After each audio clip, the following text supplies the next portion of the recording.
Ready start.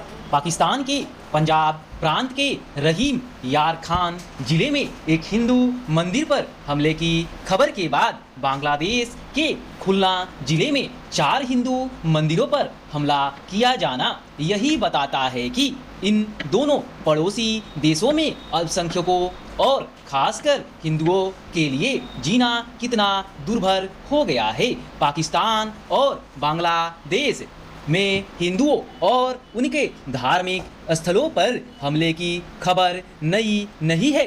इन दोनों देशों से ऐसी खबरें आती ही रहती है।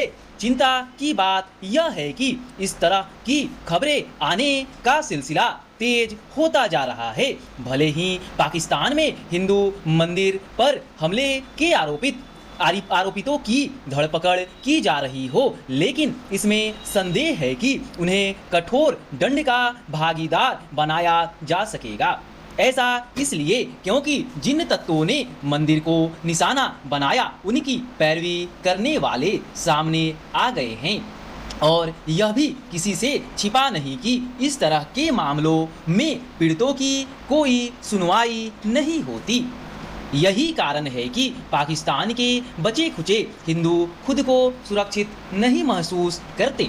इस पर गौर करें कि रहीम यार खान जिले के जिस इलाके में मंदिर पर हमला किया गया उसके आसपास के हिंदुओं के पलायन की खबरें आ रही हैं। पता नहीं वे पलायन कर कहां जाएंगे, लेकिन हर किसी को इससे अवगत होना चाहिए कि पाकिस्तान में प्रताड़ित हिंदू किसी न किसी बहाने भारत आना पसंद करते हैं। वे वहां रहे तो या तो सताए जाएंगे या फिर मनतांतरण के लिए मजबूर किए जाएंगे। पाकिस्तान के हिंदू केवल दोयम दर्जे के नागरिक ही नहीं बन गए हैं, उनके लिए सम्मान के साथ जीना भी मुश्किल हो गया है। पाकिस्तान में हिंदुओं की लड़कियों को अगवा कर उनका निकाह किसी मुस्लिम के साथ कराना अब आम हो गया है। निसंदेह बांग्लादेश में पाकिस्तान सरीखा धार्मिक अतिवाद नहीं, लेकिन वहाँ के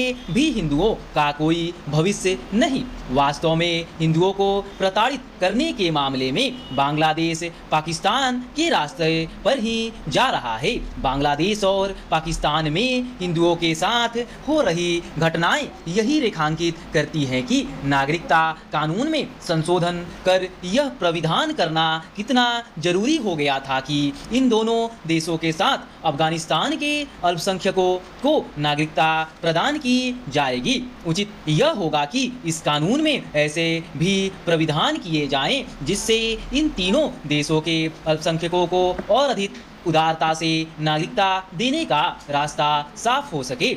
इसी के साथ इस कानून के विरोधी न केवल खुद को आईना में देखें, बल्कि बांग्लादेश और पाकिस्तान के हिंदुओं की दुर्दशा पर भी स्टार्ट। किसी भी समस्या का समाधान बातचीत, चर्चा और संवाद से हो सकता है। संयोग से बिहार में काफ़ी वर्षों बाद औद्योगिक माहौल बनता दिखाई दे रहा है। कोरोना काल में ऑक्सीजन की कमी सार्वजनिक होने के बाद इसका उत्पादन करने वाली इकाइयों की क्षमता बढ़ाने के साथ नए प्लांट लग रहे हैं, तो यह सर्वे भी चल रहा कि किस जिले के मिजाज से कौन सा उद्योग लगाया जाए। बड़ी बात है कि सरकार ने यह महसूस किया है कि कृषि के बाद उद्योग के माध्यम से ही रोजगार सृजन किया जा सकता है। दरअसल किसी भी राज्य की प्रगति उद्योगों के बिना संभव नहीं है। बिहार के पड़ोसी राज्य बंगाल, उड़ीसा, झारखंड और उत्तर प्रदेश उद्योगों के